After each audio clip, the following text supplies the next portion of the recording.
Hi, my name is Janus Ong. Welcome to the Hepatology Society of the Philippines webinar series. My topic is Hepatitis C, when and how to treat.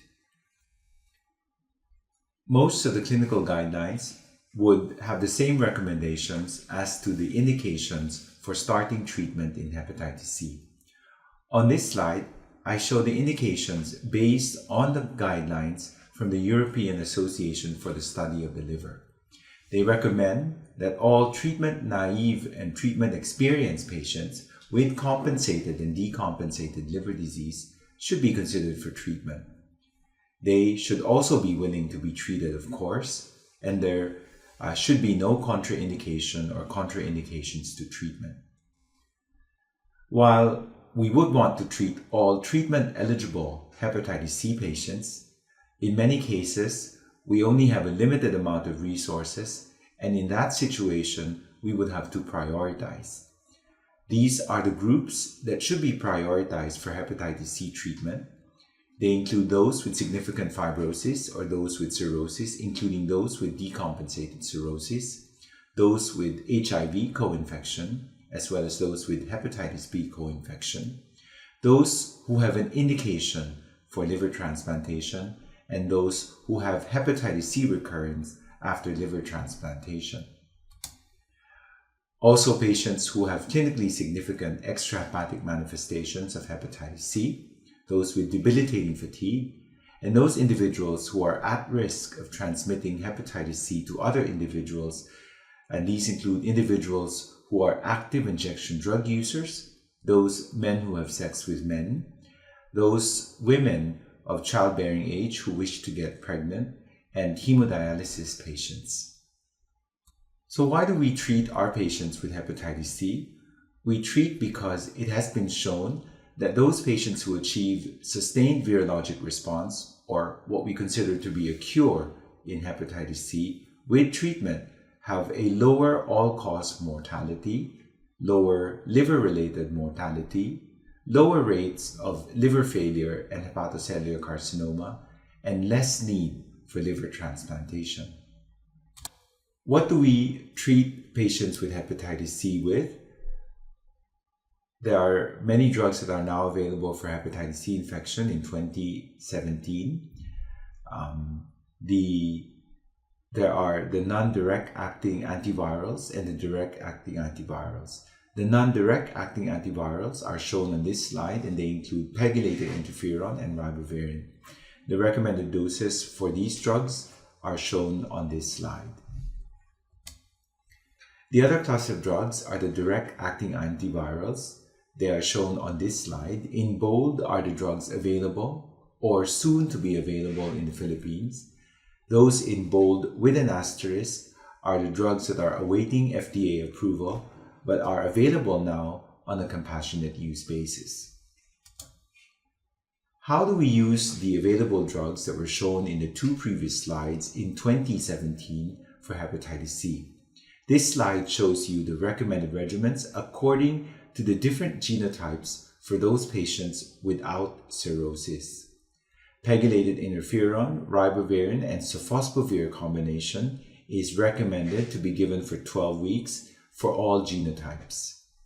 The combination of sofosbuvir and ribavirin is recommended for 12 weeks for genotype 2 infection and for 24 weeks for genotype 3 infection.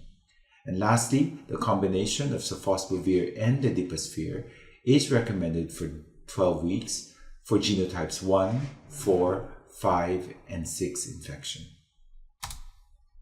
This slide shows the recommended regimens according to the different genotypes for those patients with cirrhosis this time. Pegylated interferon, ribavirin, and sofosbuvir combination is recommended for 12 weeks for all genotypes. The combination of sofosbuvir and ribavirin is recommended for 16 weeks for genotype 2 infection. And the combination of sofosbuvir and ledipasvir is recommended for 24 weeks for genotypes 1, 4, 5, and 6 infection. The addition of ribavirin to the combination of sofosbuvir and ledipasvir can shorten the treatment duration to 12 weeks for genotypes 1, 4, 5, and 6 infection. The direct-acting antivirals are generally very well tolerated. However, we need to be familiar with the potential interaction between these drugs and other commonly used drugs such as the proton pump inhibitors, statins, and supplements such as St. John's wort. These drugs should either be stopped or switched before starting the direct-acting antivirals.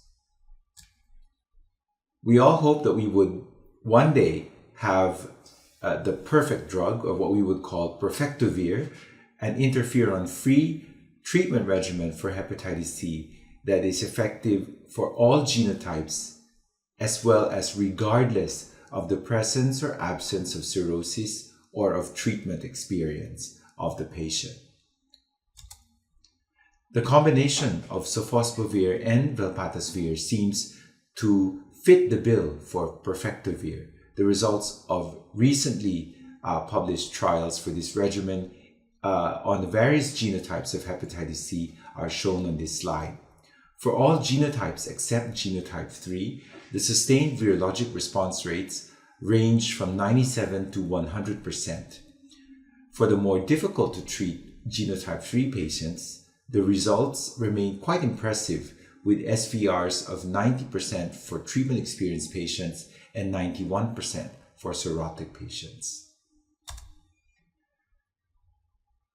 There have been significant advances in the availability and the efficacy of drugs used to treat hepatitis C. However, challenges persist for the management of hepatitis C patients. These include the treatment of genotype 3, treatment-experienced cirrhotic genotype 3 patients.